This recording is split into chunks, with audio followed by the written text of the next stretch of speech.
Do we think in the next month or two, Ten Hag's getting sacked or what? What are we saying, people? I'm going to go to Dev first of all. Can you see the manager being sacked, and is it right?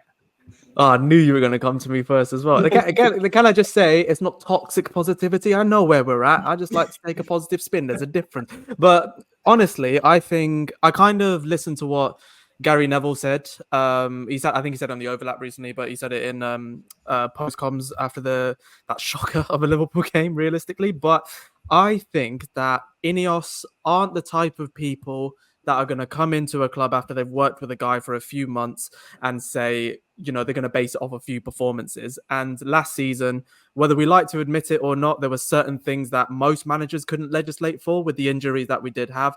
And we managed to claw, some sort of victory from the jaws of defeat. So I do think that they'll give him time. And I think this is the first time ever in the last 10, 15 years that we've got a structure at the club that's actually set up for managerial success.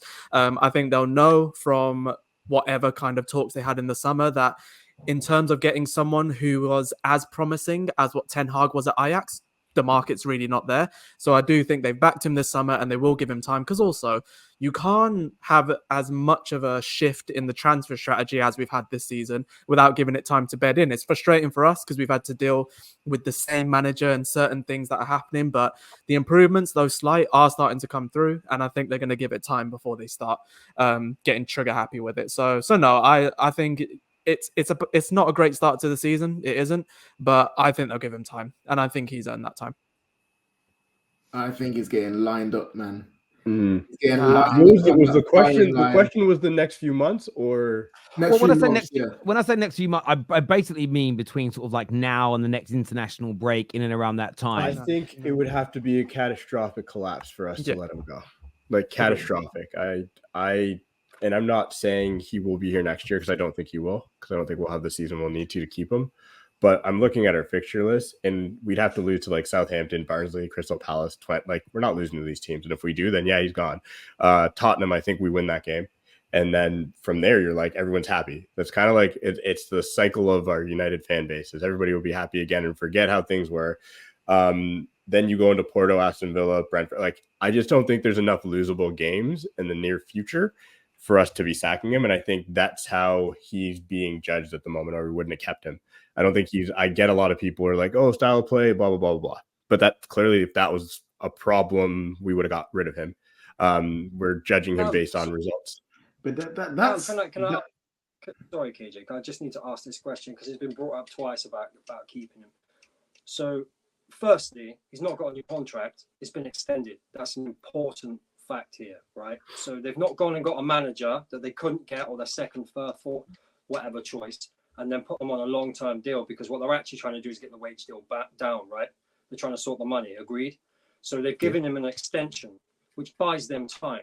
Also, if they really want this manager, they're not interviewing other managers. It's not happening. So this whole idea that they're completely backing Ten Hag is nonsense, really. But I didn't say that. But that's not what I said. No, but my point, no, I'm not saying we did. But there's a lot of people saying that. So my point here is really, and I was talking to someone about this today, the way we're playing football, we could all agree is not sustainable. We'll get into the managers and player who's wrong, who's right, whatever later, I'm sure. But let's just say, for argument's sake, that he's been asked to change the way he's playing, adapt in order to get results. That's not what he wants to do. Because what he wants to do is what he's doing now, right? So that becomes more dangerous. So then you're delaying it a little bit longer. And I don't believe that you have all these serious football people come into the club and they're not thinking along the same lines in terms of being able to move forward and swiftly and quickly, especially after transfer windows. I think I'll be shocked if he doesn't get great results. I'll be shocked if he's still here end of October. I'll be shocked. Yeah. No, I agree. I agree with that. And in terms of what you said there, Cameron said, there's not enough losable games to sack him. That is the concern. Those games are so unlosable that we could also lose them and therefore make it even harder. I feel like one of the key things that in recent reports that we've seen about Ten Hag and how the structure feel about him is that Omar Barada, I think he even said it himself, Omar Barada and Dan Ashworth had nothing to do with the contract extension. They said that we had nothing to do with it. We're happy with it. We can deal with it, but we weren't the guys to say initiate that.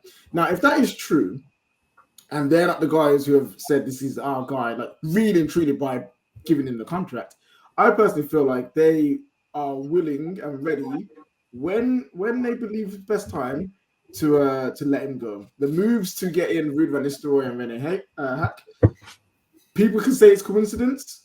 I personally don't think it's coincidence that they got someone like Ruud van Nistelrooy, who was a promising young manager coming through. He obviously beat Ten Hag to 2 trophies in Holland. He had a job offer from Burnley, and people were wanting him. To get him in and say to him, look, you're an upcoming manager, here's an assistant manager job, I don't think that's for no reason. I don't think he takes that if he's just going to be an assistant manager. Maybe Ruud's humble enough to do that. That might be him. But I personally feel like they've done that because they don't fully trust this man yet. And the results and performances aren't going that way to show trust. They've got someone there who, if they want to pull the trigger, they can put him in and be like, right, you take over the ship. You'll be auditioning at the same time as we'll be looking for a number one. And then one thing I want to say before I end is that all the talk of the players saying what they've enjoyed so far this season has been Ruud van Nistelrooy, has been the new coaching staff, have been the freshness of it all. And I believe with all the freshness that's happening, the only thing that's been left over is the manager. And I feel like there's still some things there, like with Rashford, like with Casemiro, like with certain players. There's still things there lingering that I feel like if you remove Ten Hag and now say someone like Ruud to take over, there will be the atmosphere will be fresh for the players fully, and they can improve. That's just what I think. Yeah, I get that. I just wanted to say, look, I want to be wrong about this. I want Ten Hag to succeed because even another 4 or 5 games going wrong, those games could see us go out the Carabao Cup. They could see too big a gap created. We could literally end up being 7, 8, 9, 10 points away from the top 4 or Champions League place in that time. So I don't want this to come true. I don't really think Ineos are lying in a lot of the things they say. I think they probably rate a lot of things about Ten Hag. He's probably a nice guy, but I don't think they're going to tolerate the amateurish nature of the mistakes. Because I think we can all sit there and talk about, you know what, Onana's position has got to be better. Cool, but we're probably going to have to sort that out in another transfer window. I think they could handle Onana making mistakes as an example. I think they can handle, do you know what? We've tried to rejuvenate Rashford. It hasn't worked. It's 3 games, by the way. I'm just talking more broadly. It hasn't worked. We'll buy somebody else to come in for him in the summer.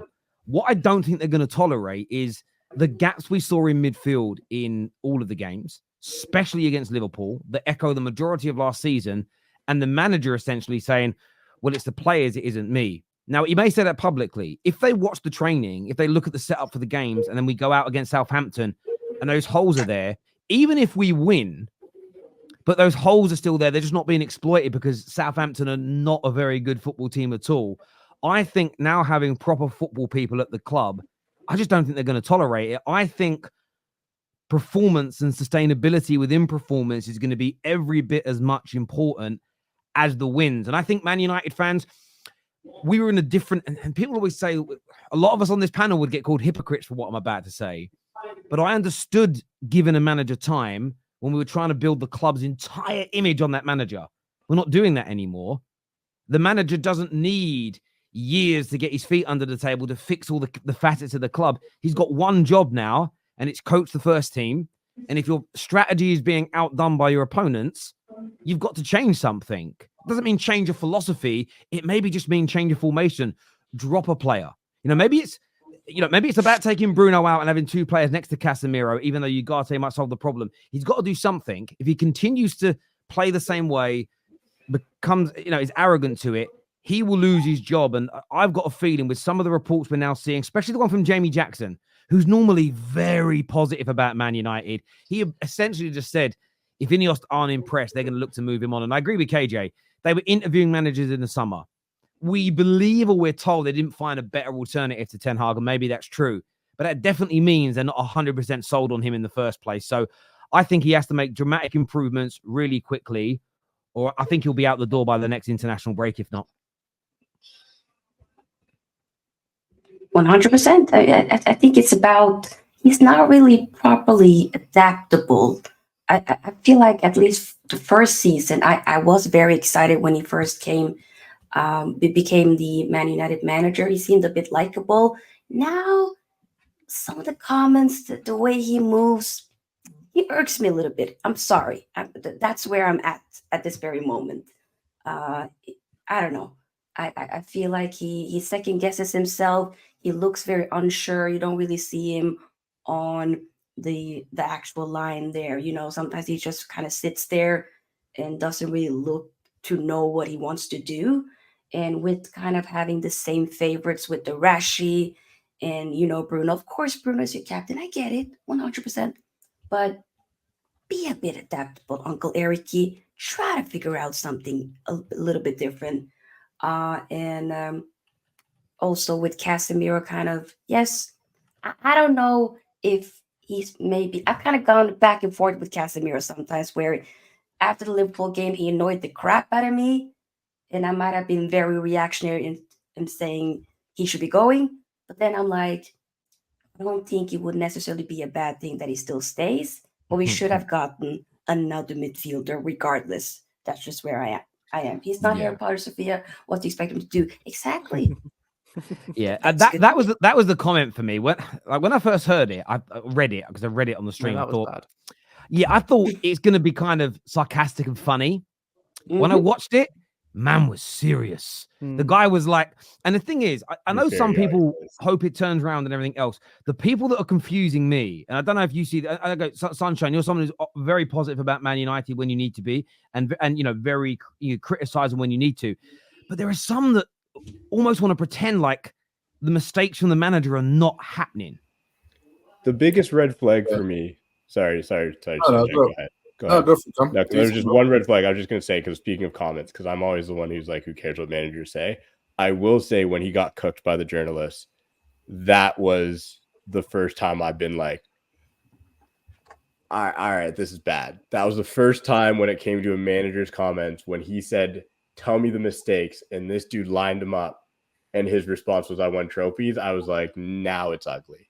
Anyway, over to you, Sunshine. That was it reminded me of that scene from in Sopranos when they do the intervention for Chris, yeah, right, and it was like an intervention. It's like he got told the truth, and his eyes, the way his eyes, go watch it again, his eyes open wide, and he just says trophies.